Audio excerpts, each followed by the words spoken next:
Welcome to the Fractional Diaries series by Project Brains. Here we explore the dynamic landscape of the future of work. Join us and our expert guests as we unravel the evolving corporate world and the booming startup spaces. At Project Brains, we specialize in helping ambitious businesses scale. Our team is dedicated to matching experienced professionals with businesses who wish to realize value on a fractional basis. Ultimately, with a little time, focused fractional specialists aim to solve business pain points and remove growth barriers. Today, we are talking to Sue Gibson. Sue is a HR consultant that provides flexible and practical support to boards, management teams, HR teams, VCs, and line managers for over 14 years. She has extensive experience in global HR management, change management, strategic HR leadership across various sectors, including technology, education, legal, and manufacturing. She is also a governor at the St. Mary's Girls' School in Cambridge, where her role contributes to the strategic direction and governance of the school. Sue is passionate about working with senior leaders and teams to create great places to work and to attract and retain talent. She also has extensive experience running an HR team within a large corporate such as Asda. In her experience, she has been involved in a number of startup projects, assisted leadership teams with the people and talent strategies, setting up offices globally, understanding how to incorporate different styles of working and to create innovative cultures to engage and retain your staff. Sue has also facilitated and developed strategic learner and development programs for leaders and managers and coached senior executives on HR issues. Finally, in her career, she has also successfully completed due diligences and exit processes for businesses leading the HR requirements and communication needs. Welcome, Sue. Thank you for talking to us today. Welcome back, Sue. Thank you for continuing this conversation with us. We're going to be talking a little bit about, thinking differently. At Project Brains, for example, we believe that fractional hiring is an alternative to permanent role placement. We see lots of benefits on both sides of the relationship for the business and for the professional. Based on your experience, Sue, I'd like to know, what do you think about this recruitment option, or the sort of current trends happening in the recruitment side of HR? I think it's a really interesting and challenging time, not least in where we are in terms of the economic climate at the moment.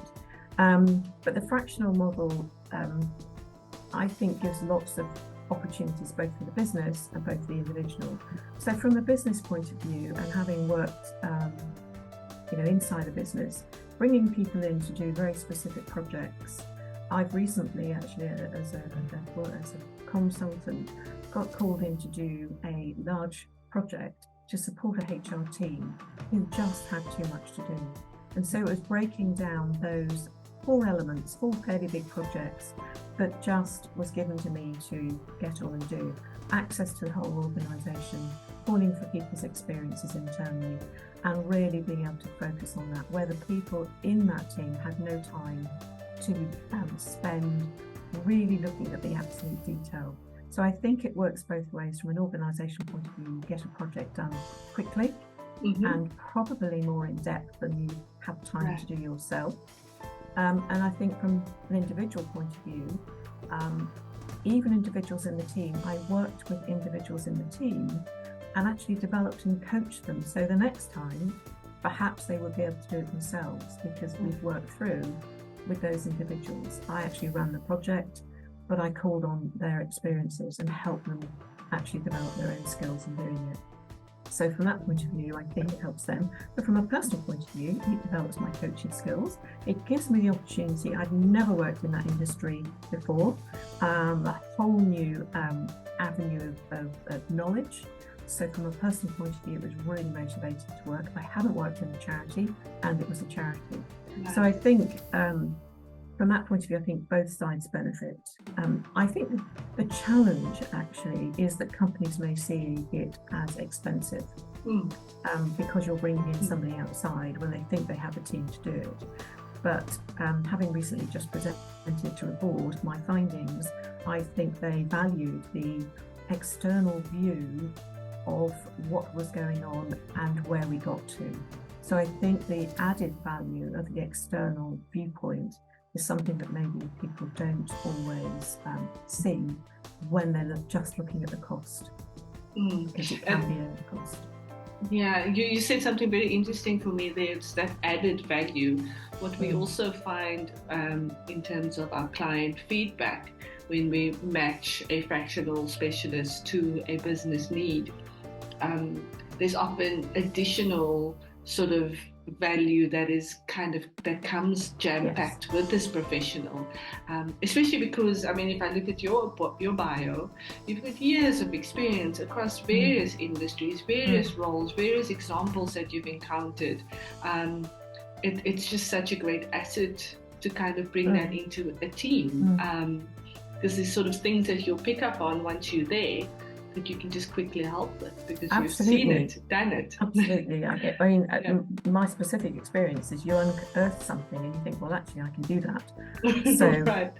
it was, it was adding to the project, because I very easily and quickly was able to run some sessions or some focus groups and do various other things where perhaps they wouldn't have been able to do that. So for me, it was the added value was being using my experience to do things that were slightly out of scope of project, right, to bring in, where added extensive knowledge that perhaps they hadn't thought they needed into that project.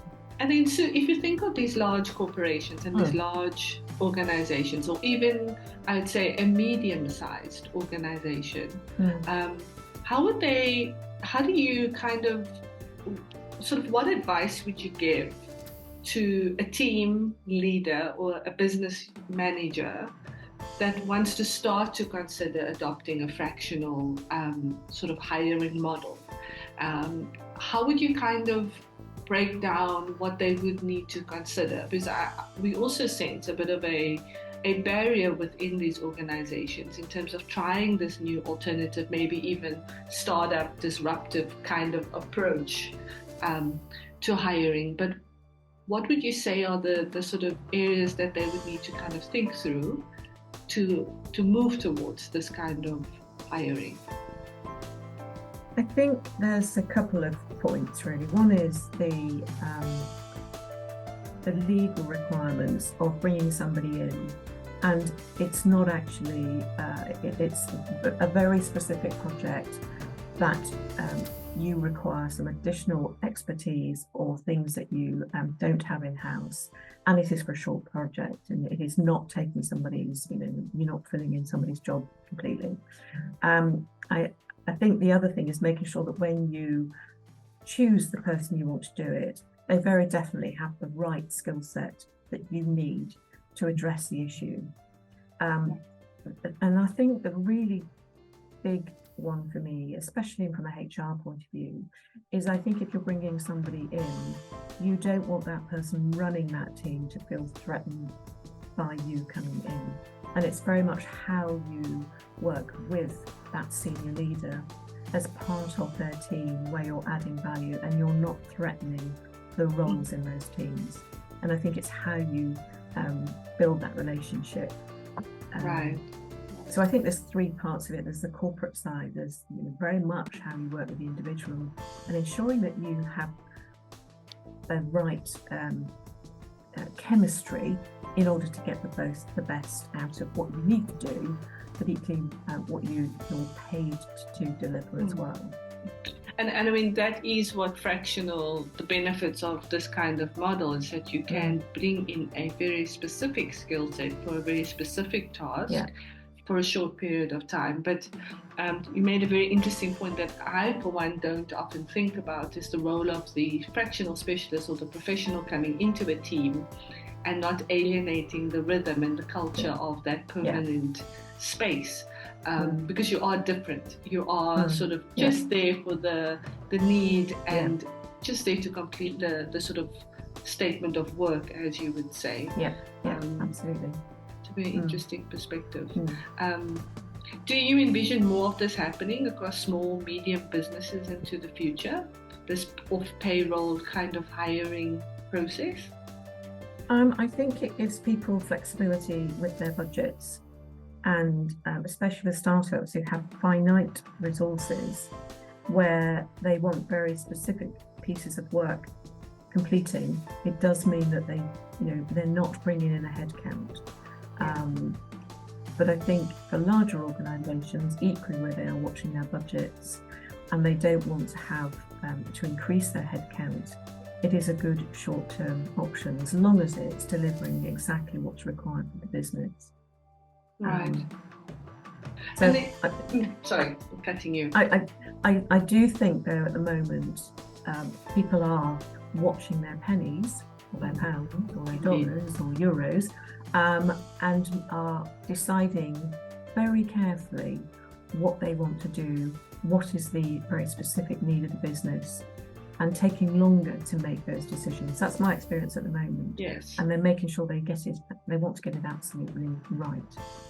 Right. I mean, Sue, do you agree that years ago, and I know that you've got quite a sort of a decade plus years of experience, would you agree in this thinking that years ago we hired resources to fulfill 25, 30 different tasks, and sometimes there's not enough tasks for the hire, so we end up not hiring, rather, because I think that's also an hypothesis that we consistently think about in our team at Project Brains, is that we think sometimes there's a bit of holding out before I go and find that resource, because I have a lot to do and there's a lot of need for a resource, but at the same time it's not a full day's job or a full month's job. Do you find that is also a sort of a phenomena that exists in corporations today or companies today? I think so, but also I think the other thing that fractional working allows you to do is quite often when you're making a decision about a hire, you're compromising. You're saying they've got this, but they haven't got that. But actually, what do you compromise on? So bringing somebody in, you're actually saying, we need this very specific skill set to do this thing. You're not compromising. You're actually bringing the right person in to do that very specific set of, that particular piece of work. Whereas when you're hiring somebody, you are making decisions. Now, they may be a complete fit, fantastic, but actually sometimes you are compromising about what you're prepared to not have in their skill set to do the job. And I think it allows you to have that conversation to say, actually, do we really need to take somebody on? Would we be better to actually just look at focusing on this particular requirement at the current time? And then also you could say, we haven't found somebody, let's actually go with this model. We can still keep that role open. We can still look, but we're only going to take the right person on when we find them. But in the meantime, we will take very specific people on to do specific tasks. Indeed. Sue, thank you for the time today. I know it was short and sweet, but we look forward to chatting some more. Great, thank you. Thank you.